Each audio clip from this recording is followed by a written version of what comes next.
जिंदगी के साथ भी और जिंदगी के बाद भी, ये नारा तो आपने सुना होगा, एलआईसी का नारा, जिस एलआईसी के ऊपर देश के करोड़ों लोगों का भरोसा है, विश्वास है कि अगर हम अपनी गाढ़ी कमाई का पैसा एलआईसी में लगा रहे हैं तो ये हमारी जरूरत पर हमको वापस मिलेगा।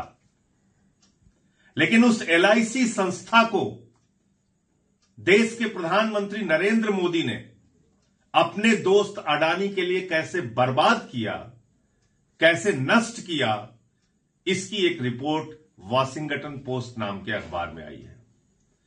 आप कह सकते हैं अमेरिका का अखबार है, लेकिन सवाल यह है कि हिंदुस्तान के अखबार तो मोदी जी के दोस्त के बारे में कुछ लिखते नहीं, हिंदुस्तान के टीवी चैनल मोदी जी के दोस्त के बारे में कुछ दिखाते नहीं। तो कहीं भी अगर खबर छप रही है तो उस खबर की सत्यता क्या है, यह जरूरी है।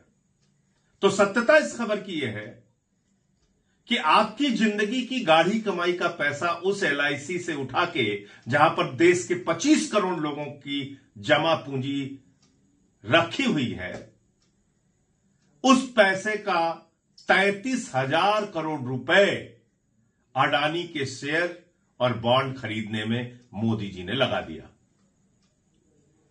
33,000 रुपए नहीं, 3300 करोड़ रुपए भी नहीं, 33,000 करोड़ रुपए।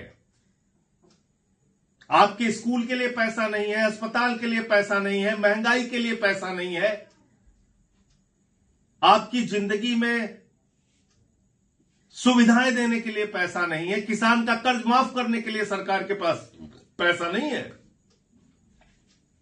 लेकिन अपने दोस्त के लिए सरकार ने खजाना खोल दिया और एलआईसी से कहा हमारा दोस्त डूब रहा है, अडानी डूब रहा है, उसके ऊपर निवेशकों का भरोसा पैदा हो, इसलिए तुम इनके शेयर और बॉन्ड खरीदो।